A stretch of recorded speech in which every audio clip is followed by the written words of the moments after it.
ഓണം പ്രമാണിച്ച് വമ്പൻ ഓഫറുകൾ നിങ്ങൾക്കായി ഒരുക്കിയിരിക്കുന്നു. എല്ലാം ഞങ്ങളുടെ സ്വന്തം പണിശാലയിൽ നിർമ്മിക്കുന്നതുകൊണ്ട് നിറഞ്ഞ ഗുണനിലവാരത്തിലും ക്വാളിറ്റിയിലും നൽകാൻ ഞങ്ങൾക്ക് കഴിയുന്നു. ഡിസോക്കോ ഫർണിച്ചർ, വണ്ടൂർ, വെള്ളാമ്പുറം. ഗ്രാമവേദികളെ അമ്പാടികളാക്കി ശ്രീകൃഷ്ണ ജയന്തി ആഘോഷം. നിലമ്പൂർ നഗരത്തിന്റെ ശ്രീകൃഷ്ണ ജയന്തി ആഘോഷത്തിന്റെ ഭാഗമായി മഹാശോഭയാത്ര നടന്നു. ക്ഷേത്രങ്ങളിലും വിവിധ ചടങ്ങുകൾ നടന്നു. ചക്കാലക്കൂത്ത്, വീട്ടിക്കുത്ത്, മണലൊടി, കോവിലകത്തുമുറി, തെക്കുംപാടം എന്നീ സ്ഥലങ്ങളിൽ നിന്നുള്ള ശോഭായാത്രകൾ നടുവിലക്കളം ശ്രീ സുബ്രഹ്മണ്യസ്വാമി ക്ഷേത്രാങ്കണത്തിൽ എത്തിച്ചേർന്നു. തുടർന്ന് 4 മണിക്ക് നൃത്തനൃത്യങ്ങളോടും ഭജനയോടും കൂടി മഹാശോഭയാത്രയായി ശ്രീ വിരാടപുരി അയ്യപ്പ ഭജനമഠത്തിൽ സമാപിച്ചു.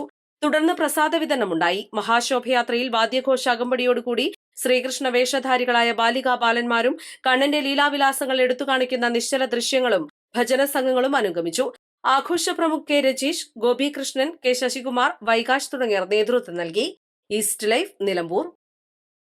കോഴിക്കോടൻ രുചിഭേദങ്ങളുടെ വിസ്മയങ്ങൾ ഒരുക്കി breeze restaurant. Beef surbiyan, mutton chops, beef പള്ളിക്കറി, ഫിഷ് കറി, മീൽസ്, ബ്രേക്ക്ഫാസ്റ്റിന് വേണ്ട എല്ലാ വിഭവങ്ങളും. Breeze restaurant, Kalikavu road, Wandoor.